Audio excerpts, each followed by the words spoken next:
Greetings and salutations. Welcome back, everybody, to the Keyboard Kimura Audio Video Network. I am me, Spencer Kyte, your friendly neighborhood Spencer Man, and these are the UFC Paris Punch Drunk predictions. Dan Urban, this is for you. This is for everybody that has continued to support the video edition of these things and to support the audio edition of these things. I would sit here and lament not typing, but we're going to be honest. This takes a lot less time than sitting and typing out 2,000 or 3,000 words.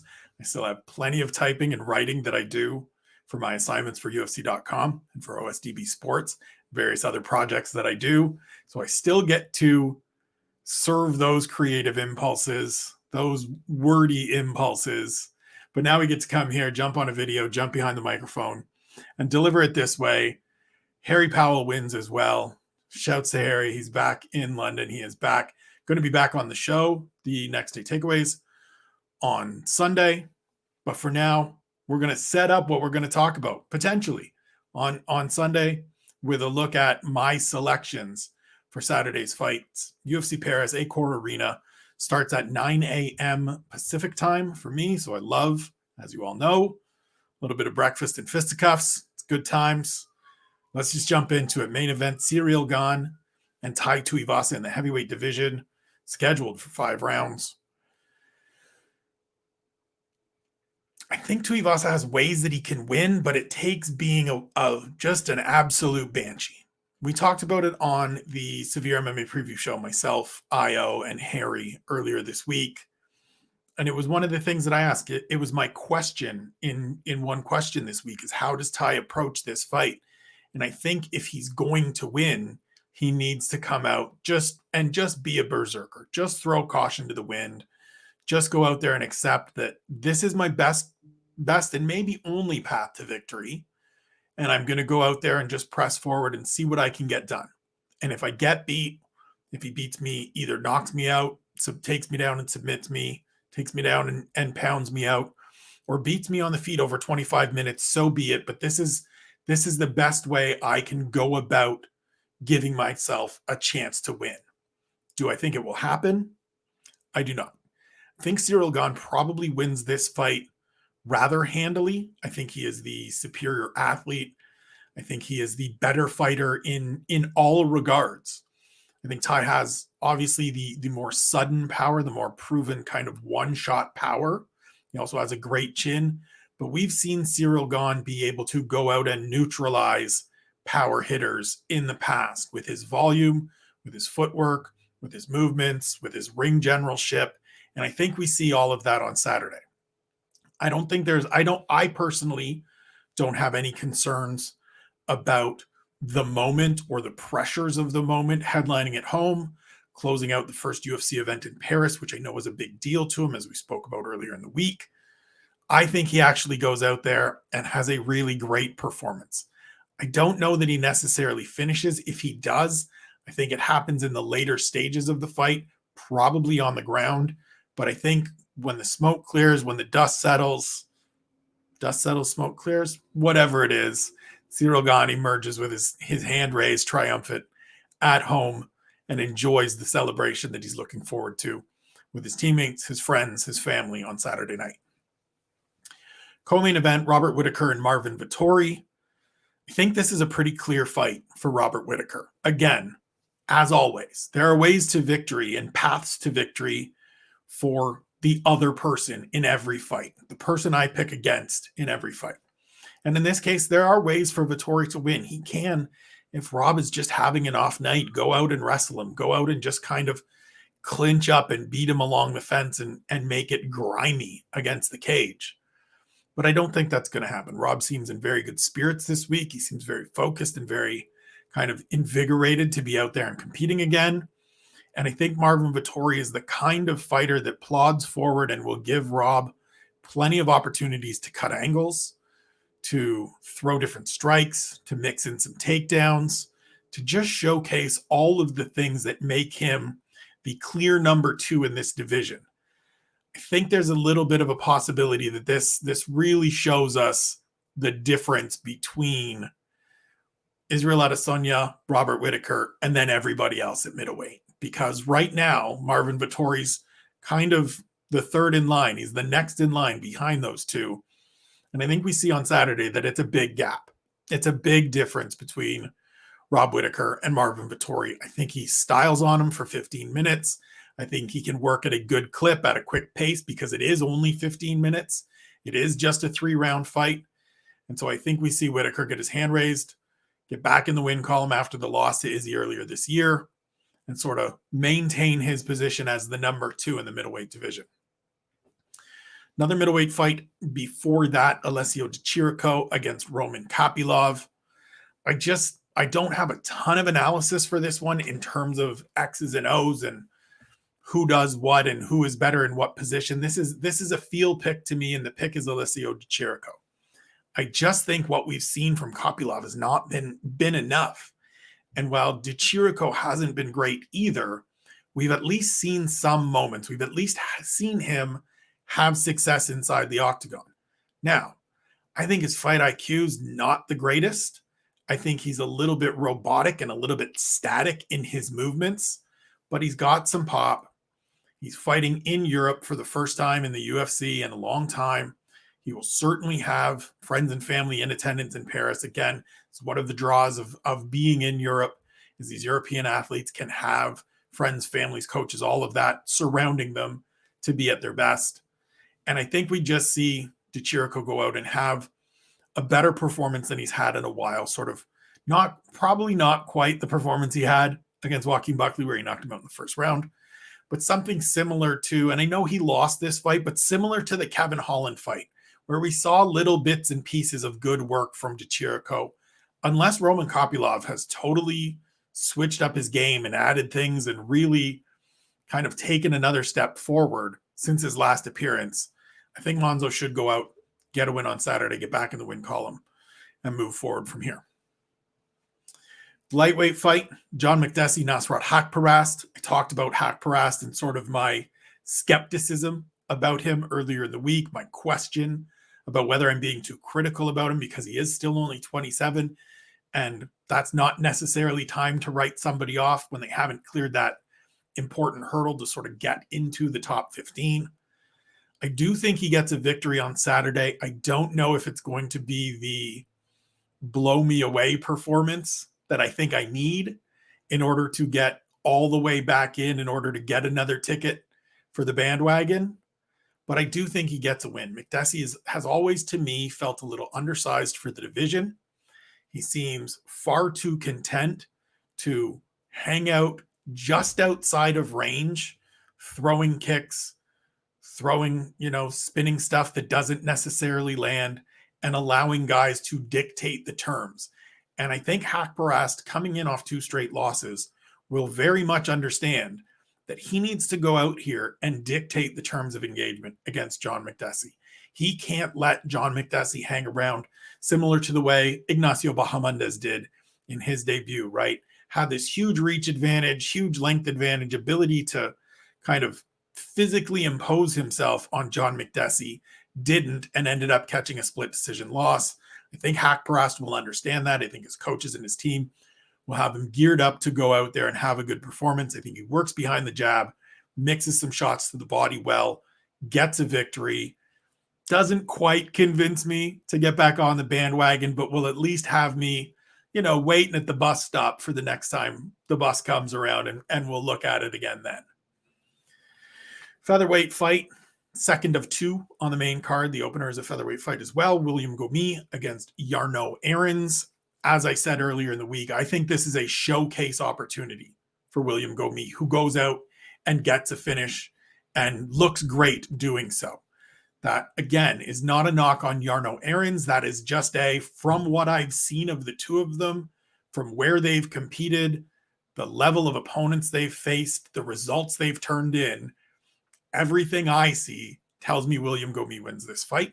He probably wins this fight by stoppage, and it very well probably comes in the first round. This feels like a setup, and as I said earlier in the week, as I said in one question, I'm really interested to see if he can sort of thrive in this moment, or if this moment becomes a little too much for him. I'm going to bank on the thrive side of things. I'm going to bank on Fernand Lopez having him ready. I'm going to bank on being at home, filling in with energy and focus as opposed to filling in with nerves and a lack of attention. And we'll see William Gomis go out and get a victory in his UFC debut.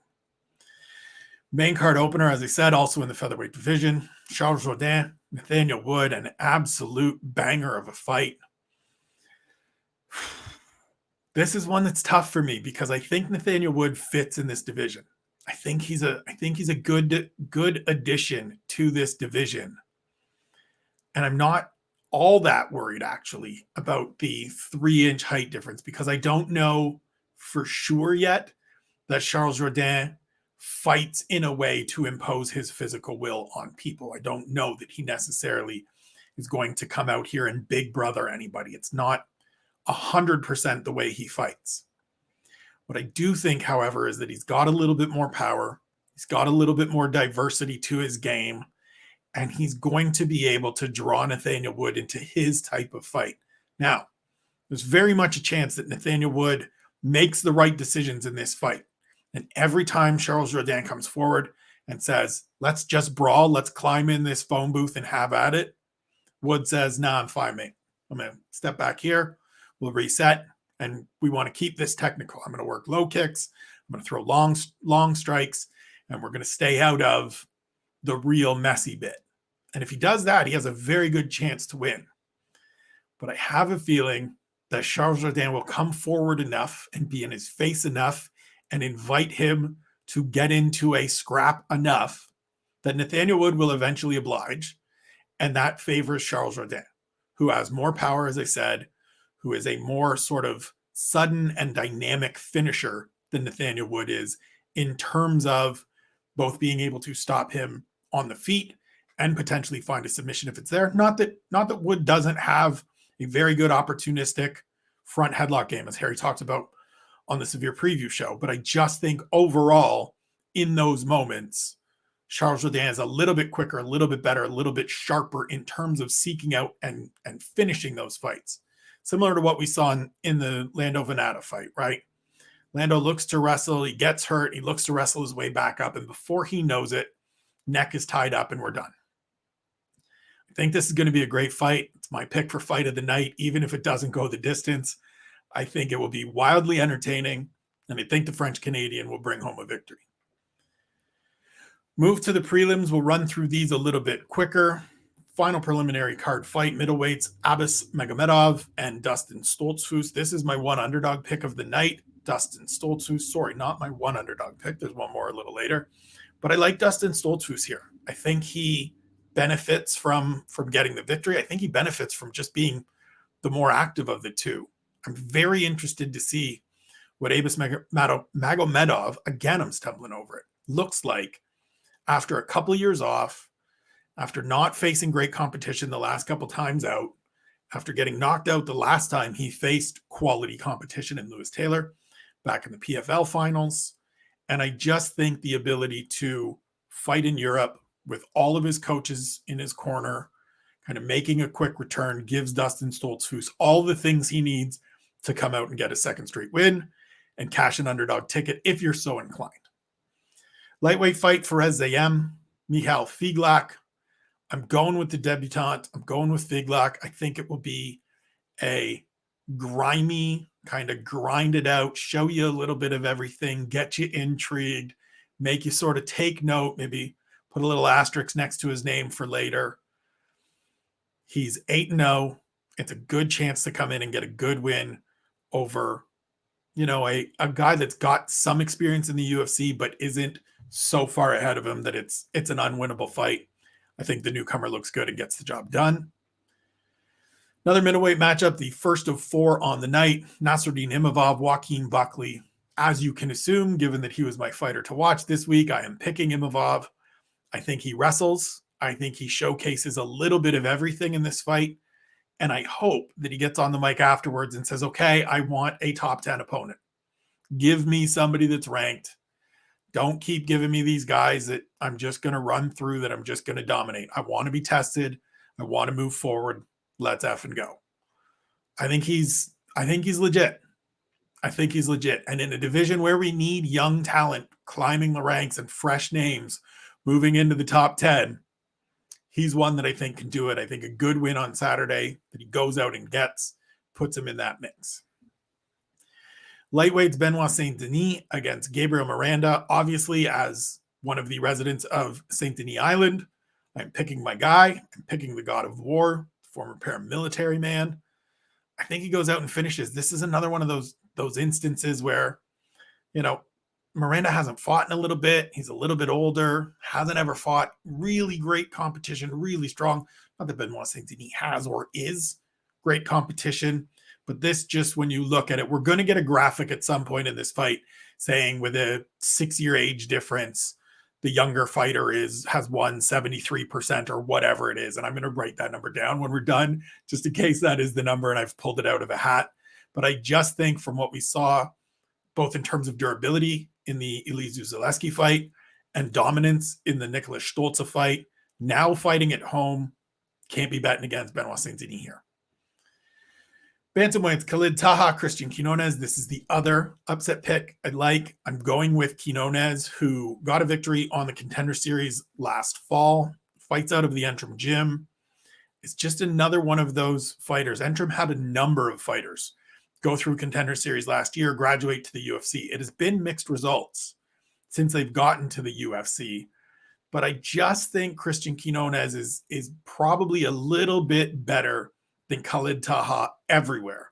There hasn't been much that Taha's shown me in his UFC run that's really stood out, that's really made me believe in this guy as somebody that can continue to post victories or even post victories. I believe he's only got 1 in 5 starts in the UFC. And so in a matchup where it feels, as much as it is a debuting fighter against somebody that's been in there 5 times, it's not like Taha has been super active over the course of the last couple of years. I believe those 5 fights or 4 fights are spread out over 4 or 5 years.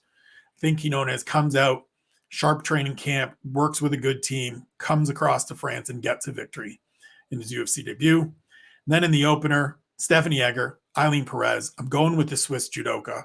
As much as I, want to see and actually probably genuinely hope that Eileen Perez dominates, delivers on all of her tough talk, and then jumps on the mic on Saturday and says, I told everyone, September in Paris, December Amanda, let's go. I just don't think it's going to happen. I think Stephanie Egger is too skilled, too talented, too experienced to lose to a fighter who hasn't faced very good competition on the way to this point. And I think she jumps in, gets back in the win column, puts the situation and the loss to Mayra Bona Silva in the rearview mirror, gets a victory on Saturday. So far this year, just so you're always sort of abreast of things and my results, so far in the year through UFC 278 in Salt Lake City, 225 victories, 125 losses, 2 draws, 1 no contest for a 0.637 win percentage. My goal in doing predictions is always 70%. That's the high-end target that I want to hit. I say that and you're probably thinking, well, why don't you want to be perfect? Of course we all want to be perfect, but a perfect night and a perfect year just isn't going to happen. So I try to set a little bit more realistic goals. That goal is a 700 winning percentage. We're at 637 right now. It's been mostly a good year. This is how difficult it is to pick winners and hit that number. I'm 100 fights to the good, and I'm still nearly 70 points away from hitting my target. But that's the number coming into this. Hopefully we put up, 9, 10, 11 winners on Saturday. Bump that number up a little bit. I hope you enjoyed this. As I said off the top, Dan Urban, this is for you. We will continue to do this. I'm sure Harry is going to put together a banner that we can have PDP on here and probably the results going into the year. I appreciate all of you guys. I know we got another comment on the 10 things for Paris. It means the world to me. And this is going to sound sappy. And I know I've been saying these things a lot at the end of these videos and these podcasts lately. I was real hesitant about doing this stuff for a long, long time because I took a great deal of pride in my writing. I still do. And I was kind of gun shy about jumping on camera and putting myself out there the way that you have to for this. This is very foreign to me. This is not something I come by supernaturally. It's taken time. The guys at Severe have really helped me with that by letting me be on the preview show every week, and Sean by letting me be on some of the stuff on Sherdog and things like that. Doing more of it has made me more comfortable. The push from them have made me more comfortable, but also the support from all of you has made me more comfortable and want to do this more often. So truly, genuinely, thank you. I appreciate it. All of the support, all of the comments, all of the feedback truly means the world to me. Thank you for subscribing. Thank you for following. Like, subscribe, rate, review, all of that stuff. It helps in terms of visibility of the platforms. It helps in terms of moving the show up the ranks in terms of the, Apple Podcasts and things like that. We are trying to get going forward. We are trying to bring more and more people into the fold so that they can enjoy this content as well. For now, I wish you good luck on Saturday, and we'll talk to you soon.